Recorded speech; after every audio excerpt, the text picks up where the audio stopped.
Assalamualaikum warahmatullahi wabarakatuh. Selamat pagi anak-anak. Apa kabar? Alhamdulillah sehat semuanya. Baik, sebelum pembelajaran dimulai, mungkin sebagian ada yang sudah kenal dengan saya dan sebagian juga ada yang belum. Perkenalkan dulu, nama saya Iguh Erianto, Pak Guru Singgah yang Berkudara. Pak Guru berasal dari SD Negeri 1 Pantasan, mengajar kelas 6. Baik, sebelum pembelajaran dimulai, Pak Guru akan menyampaikan protokol kesehatan karena kita masih dalam pembelajaran jarak jauh akibat pandemi virus corona. Protokol kesehatan yang harus kita taati ada 3 M. M yang pertama, kita wajib memakai masker. M yang kedua, kita wajib menjaga jarak minimal 1,5 meter. Kemudian M yang ketiga, kita wajib mencuci tangan menggunakan air mengalir. Selanjutnya, di sini Pak Guru akan menyampaikan pembelajaran kelas 6, tema yang ke-7, kepemimpinan. Subtema 1, pemimpin di sekitarku.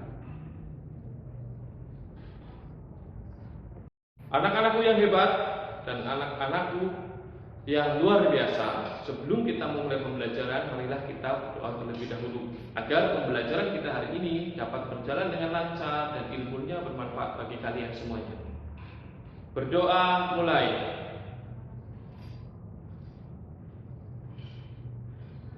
Selesai.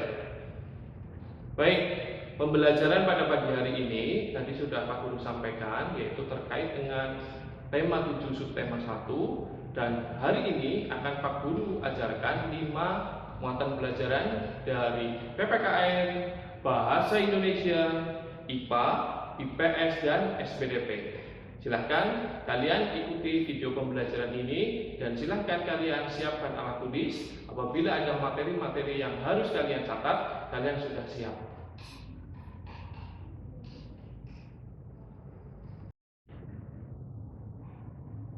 Anak-anak, Pak Guru ingatkan terlebih dahulu ya, walaupun kita masih dalam pembelajaran jarak jauh, Pak Guru harapkan kalian tetap semangat dalam pembelajaran. Kemudian orang tua mohon untuk putra-putrinya didampingi agar pembelajaran jarak jauh atau pembelajaran daring ini dapat tersampaikan secara maksimal. Dan kita tentunya wajib bersyukur meskipun kita dalam kondisi semacam ini, putra putri panjenengan dalam keadaan sehat, bapak ibu guru dalam keadaan sehat, pembelajaran insya Allah dapat disampaikan setiap hari secara rutin, karena hal itu harus kita syukuri. Mensyukuri sesuatu hal yang saat ini kita alami meskipun dalam kondisi pandemi merupakan salah satu hal mencerminkan nilai-nilai Pancasila.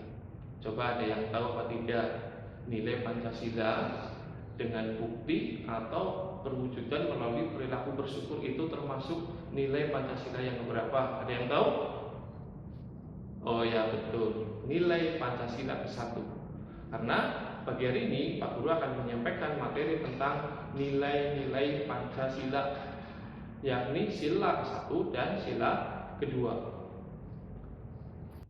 Nilai sila pertama Pancasila yakni nilai ketuhanan. Nilai ketuhanan mengandung arti bahwa keyakinan dan kepercayaan berupa pengakuan yang diwujudkan dalam bentuk perbuatan kita terhadap Tuhan.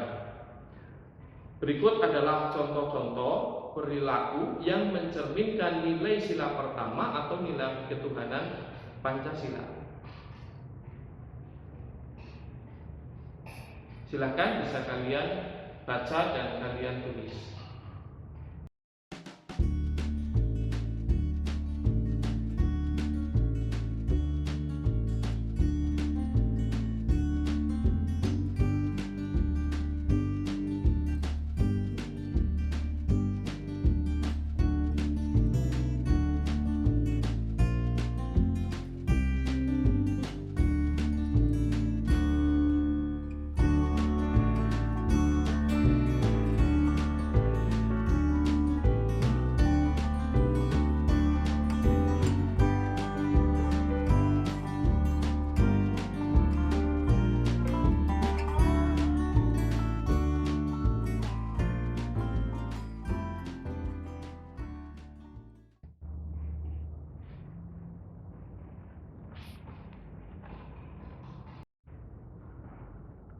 Setelah kita mempelajari contoh perilaku pengamalan nilai satu atau nilai ketuhanan dalam Pancasila, selanjutnya kita mempelajari nilai sila kedua Pancasila, yaitu nilai kemanusiaan.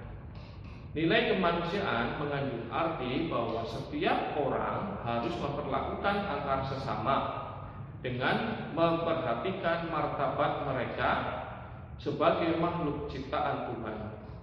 Contoh-contoh perilaku pengamalan nilai Pancasila sila kedua atau nilai kemanusiaan dapat kalian baca dan kalian tulis pada materi berikut.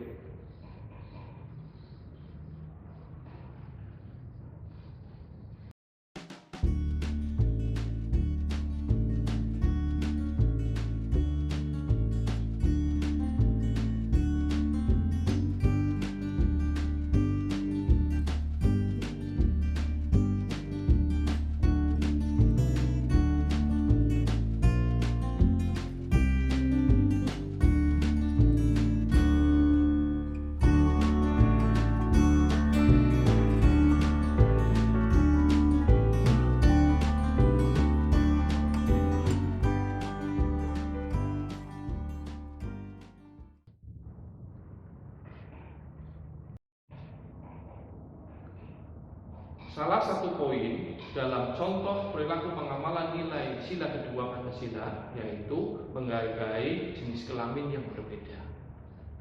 Jenis kelamin itu kan ada dua, ada laki-laki dan perempuan. Seperti kalian itu ada siswa laki-laki dan siswa perempuan. Apalagi kalian sekarang sudah memasuki masa pubertas. Nah, masa pubertas itu adalah suatu masa peralihan dari masa anak-anak menuju masa dewasa. Masa pubertas laki-laki dan perempuan itu berbeda. Biasanya masa pubertas perempuan lebih cepat daripada laki-laki. Masa pubertas laki-laki itu dalam rentang usia kisaran 10-14 tahun. Sedangkan masa pubertas perempuan itu pada rentang usia kisaran 9-13 tahun. Otomatis masa pubertas perempuan biasanya lebih cepat daripada laki-laki. Pada masa pubertas, baik laki-laki maupun perempuan itu akan mengalami yang namanya pertumbuhan dan perkembangan. Nah, hari ini kita akan mempelajari apa itu pertumbuhan, apa itu perkembangan. Yang kalian sadari atau tidak sadari itu kalian alami. Yang pertama yaitu tentang pertumbuhan. Terkait pertumbuhan, materinya dapat kalian baca pada teks di samping, namun akan Pak Guru jelaskan juga. Pertumbuhan adalah suatu proses bertambahnya ukuran sel yang dipengaruhi oleh genetika, asupan makanan, dan olahraga. Contoh pertumbuhan yang kalian alami tentunya saat ini yaitu bertambahnya berat badan. Kalian bisa membandingkan berat badan kalian di waktu kelas 4 atau kelas 5 dengan sekarang kelas 6. Itu tentunya sudah berubah, biasanya akan bertambah. Kemudian contoh pertumbuhan yang kedua yaitu bertambahnya tinggi badan. Coba kalian bandingkan atau kalian lihat foto atau video ketika kalian masih kecil, bandingkan dengan yang sekarang. Ukuran tinggi badan kalian pasti berubah, sekarang sudah bertambah. Nah, itulah kalian berarti sudah mengalami pertumbuhan.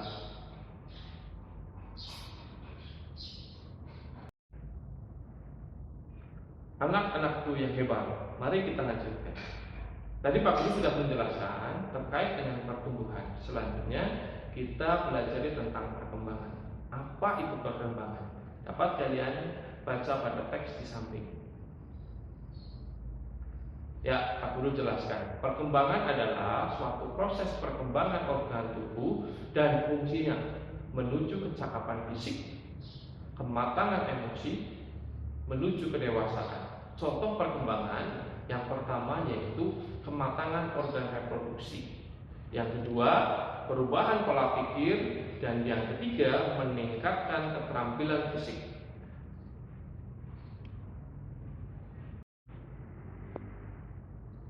Salah satu perkembangan yang kalian alami yaitu meningkatnya keterampilan atau kecakapan fisik ataupun kecakapan pola pikir.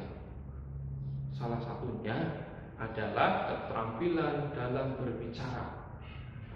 Keterampilan dalam berbicara yang akan Pak Guru bahas adalah salah satunya kemampuan dalam berpidato.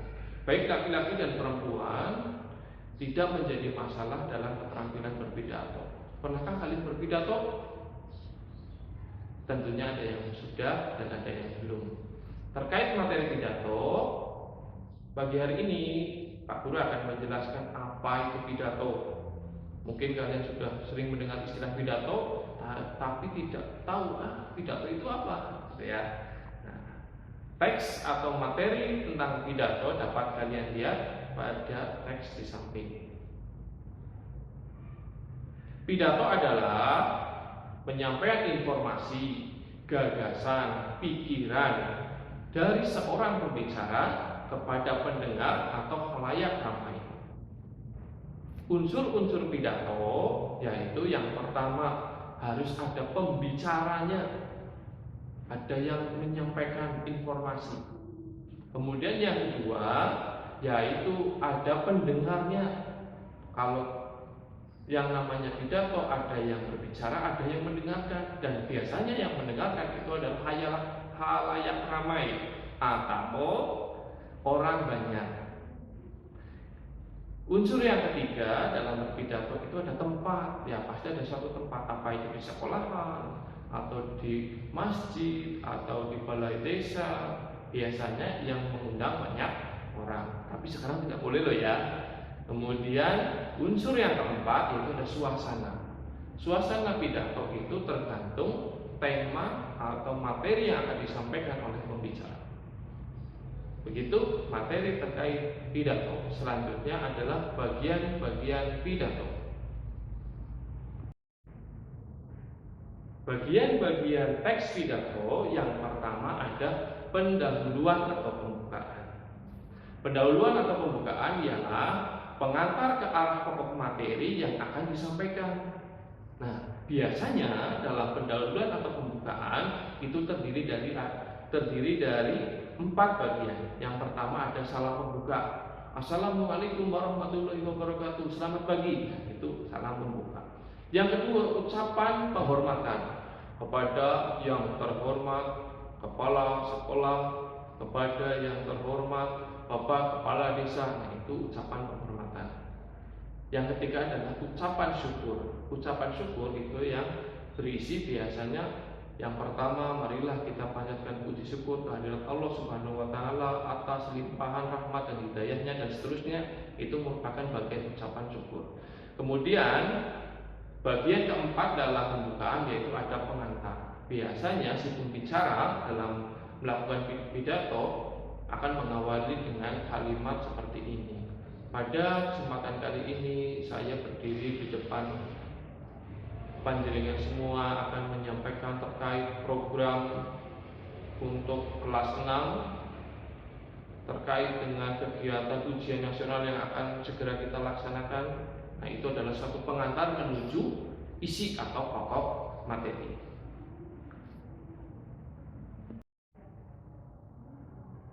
Bagian teks pidato yang kedua yaitu isi. Isi merupakan uraian yang menjelaskan secara rinci materi atau pokok informasi yang dibahas dalam pidato. Dalam isi biasanya ada 3 bagian yang disampaikan oleh pembicara. Ada pandangan umum, ada materi, dan ada ilustrasi.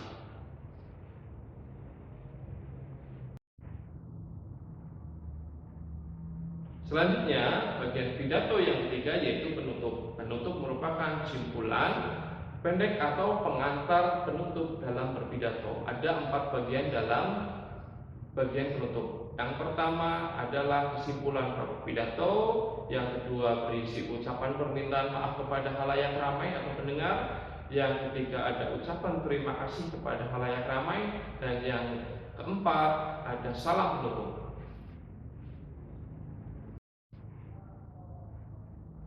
Apakah kalian tahu orang yang pandai berpidato di Indonesia? Salah satunya yaitu Presiden pertama Indonesia, Bapak Insinyur Soekarno. Beliau pandai sekali berpidato. Beliau selain pandai berpidato, Beliau juga merupakan salah satu tokoh yang berperan dalam terbentuknya ASEAN. Apakah kalian tahu ASEAN? Ya, ASEAN biasanya sudah kita pelajari di materi sebelumnya. Indonesia, negara kita, itu merupakan salah satu anggota ASEAN. Kalian jangan salah, Indonesia tercinta memiliki posisi dan peran penting dalam kerjasama di ASEAN, baik di bidang ekonomi, di bidang politik, di bidang sosial budaya, di bidang pertahanan dan keamanan, dan di bidang pendidikan dan teknologi. Hari ini Pak Guru akan menjelaskan posisi dan peran Indonesia dalam kerjasama ASEAN di bidang ekonomi dan di bidang politik. Yang pertama, posisi dan peran Indonesia dalam kerjasama ASEAN di bidang ekonomi ini banyak sekali. Salah satunya adalah sebagai penyelenggara proyek industri. Dan peran dan posisi Indonesia yang lain dapat kalian baca pada teks berikut.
Selain memiliki peran yang penting dalam kerjasama bidang ekonomi, Indonesia juga memiliki posisi dan peran yang sangat luar biasa dalam kerjasama ASEAN di bidang politik. Indonesia seringkali terlibat dalam konflik-konflik negara lain. Namun, Indonesia tidak berperan sebagai yang terlibat konflik, hanya sebagai mediator atau penengah atau peredam konflik yang terjadi di negara-negara ASEAN. Posisi dan peran Indonesia tersebut dapat kalian baca pada teks di samping.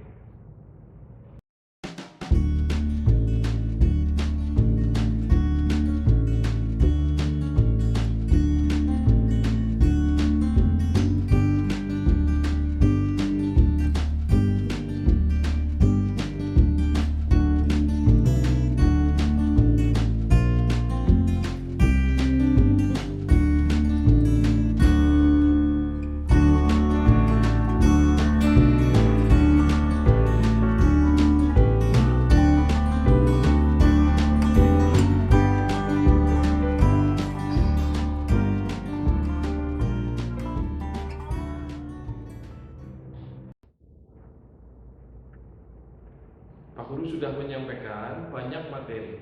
Agar pembelajaran kita lebih semangat lagi, marilah kita menyanyikan salah satu lagu nasional, yaitu Garuda Pancasila. Mari kita nyanyi bersama-sama. Hitungan ketiga mulai. 1, 2, 3. Garuda Pancasila, akulah pendukungmu, patriot proklamasi, sedia berkorban untukmu. Pancasila dasar negara, rakyat adil makmur sentosa, pribadi bangsaku. Ayo maju, maju, ayo maju, maju, ayo maju, maju. Terima kasih.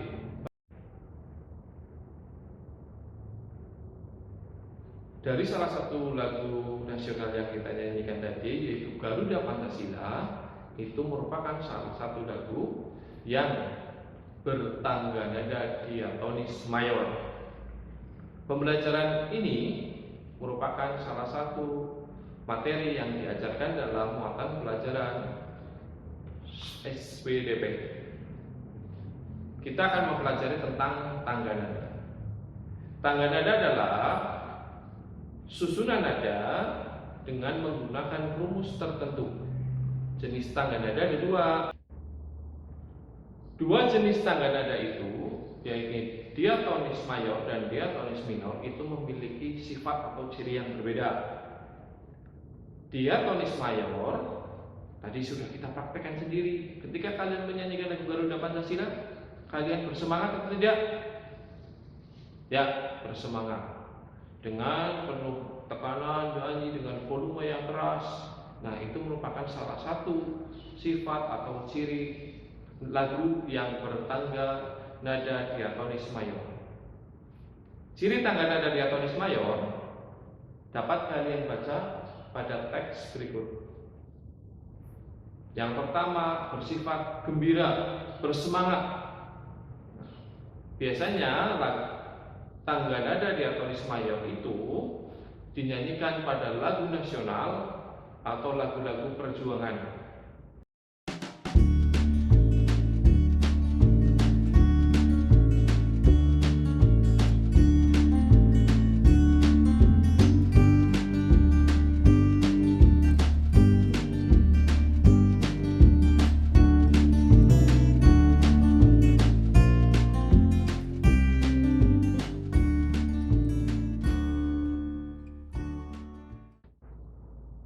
Kemudian tangga nada diatonis minor ini merupakan kebalikan dari tangga nada diatonis mayor. Sifatnya itu sedih atau kurang bersemangat. Kemudian tangga nada diatonis minor itu biasanya dinyanyikan pada lagu-lagu yang pelan. Materinya dapat kalian baca dan kalian tulis pada teks berikut.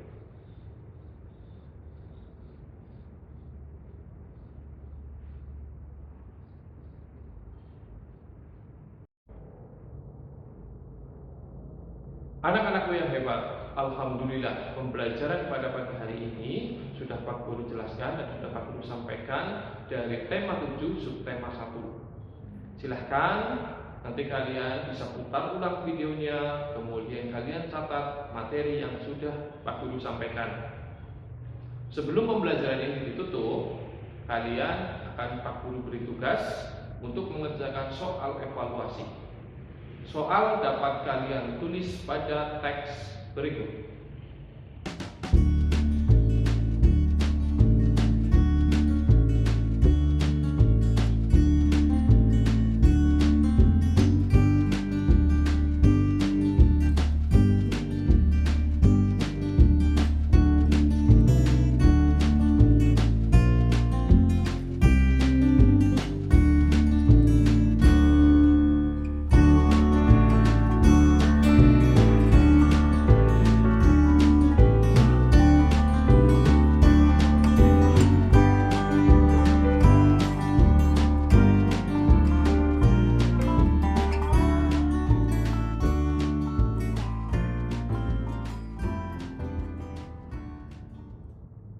Soal evaluasi setelah kalian kerjakan, silahkan kalian foto jawabannya, kemudian kalian kirim ke WA Bapak Ibu guru kalian masing-masing atau ke classroom di classroom yang sudah disiapkan oleh Bapak Ibu guru kalian. Dan kepada wali murid atau orang tua siswa, saya harapkan untuk mendampingi putra putrinya dalam pembelajaran, dalam mengerjakan tugas. Namun yang perlu diingat, panjenengan semua tidak mengerjakan tugas anak-anak, hanya mendampingi, membantu, tetapi tidak mengerjakan secara keseluruhan. Karena ini merupakan tugas mandiri dari putra putri panjenengan, sehingga nilai yang kami dapatkan merupakan nilai yang sesuai dengan kemampuan putra putri panjenengan. Sebelum pembelajaran ini Pak Guru tutup, Pak Guru juga akan menyampaikan, meskipun kita masih dalam pembelajaran jarak jauh, seyogianya kalian tetap menjaga protokol kesehatan, kemudian kalian tetap menjadi seorang siswa yang memiliki karakter yang baik, yang tetap menjaga sopan santun baik secara lisan maupun secara tulisan, secara perilaku, menghargai orang tua, membantu pekerjaan orang tua sebagai pembiasaan yang positif agar menumbuhkan karakter-karakter yang luar biasa. Pak Guru yakin kalian adalah anak-anak Indonesia yang hebat. Semoga pandemi ini segera berakhir. Terima kasih atas perhatiannya. Mohon maaf apabila dalam penyampaian materi banyak kekurangan. Semoga ilmunya bermanfaat untuk kalian semuanya. Sekali lagi, tetap semangat. Sampai jumpa. Wassalamualaikum warahmatullahi wabarakatuh.